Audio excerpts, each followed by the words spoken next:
Although we might not always realize it, we're in the middle of an exciting historical period. There are currently 5 generations actively enrolled in the global workforce. While this comes with a wide array of benefits, managing such a diverse crowd can be really challenging. But fear not, I'm here to tell you that workers from different generations can actually blend their strengths and talents to collaborate efficiently, all while avoiding unnecessary intergenerational conflict. Watch this video to the end to learn about the most important things that you need to take into account when managing a multi-generational team. Let's jump right in. Hey, and welcome to the official Teamly YouTube channel. If you enjoy our content, please click the like and subscribe button below. Now let's get straight to the video. Number 1, challenge harmful stereotypes. We know that there's very little value in stereotypes, and most of the time they dehumanize people and devalue their experiences and opinions at work. This is something we want to avoid at all costs, and it's a manager's responsibility to address and challenge this kind of behavior. This problem is more complicated than it may seem at a first glance. While diversity and inclusion have slowly started to mitigate the inequalities of the modern workplace to a certain extent, age isn't necessarily the most commonly discussed form of prejudice.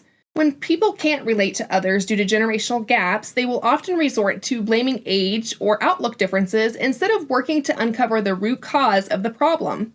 Leaving such attitudes unchallenged can and will harm your workplace in the long and short term. Here are a few common stereotypes associated with different generations that managers should seek to address. The silent generation, born from 1925 to 1945. They are considered loyal to their workplace, but are too traditional in their views and lack flexibility. Baby boomers are born from 1946 to 1964, and they tend to collaborate well with others, but are averse to change. Generation X, born from 1965 to 1980, and many see them as independent but bleak. Millennials are born from 1981 to 2000, and they tend to be considered driven but entitled. Generation Z is born from 2001 to 2020. Often they're seen as progressive but disloyal. These are unproductive assumptions that can make workers feel soiled and looked down on even before their first days in the office, which will most certainly affect their performance. Number 2, fine-tune internal communications. There's no doubt that there is a significant variance in how different generations perceive the world and how they interact with people around them. Every generation has a distinct language and responds differently to tones and communication styles.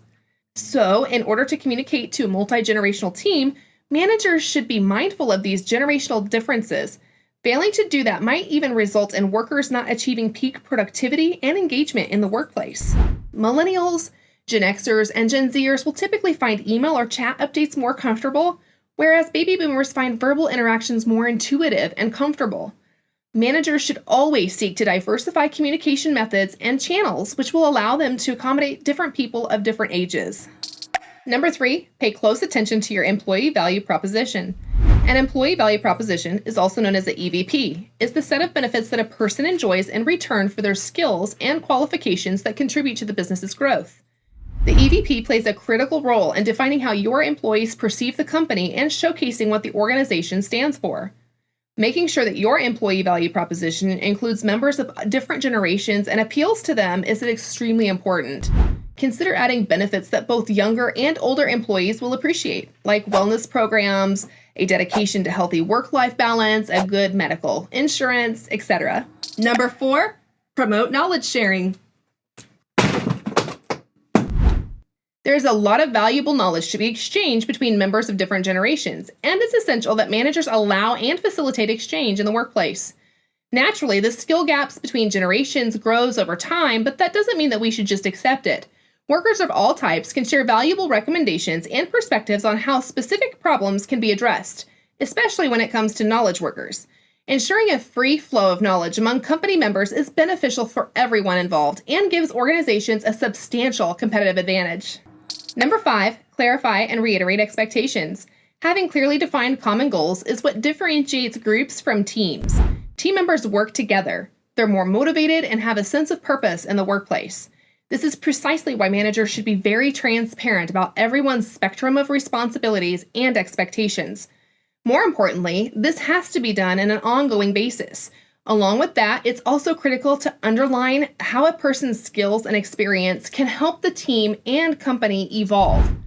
Constructive suggestions from managers and leaders enable workers to be accountable and contribute, expanding their skill set. Clarifying and reiterating expectations and guiding your multi-generational workforce towards professional growth is what makes a good workplace amazing. Okay, these are the 5 things we think managers should take into account when managing a multi-generational workforce. We're confident that by slowly incorporating all of these practices into your team's or company's operations, you'll see an increase of information exchange, overall motivation, and engagement. I really hope you found this video useful, and as always, make sure to check out our blog at teamly.com to find more valuable professional advice.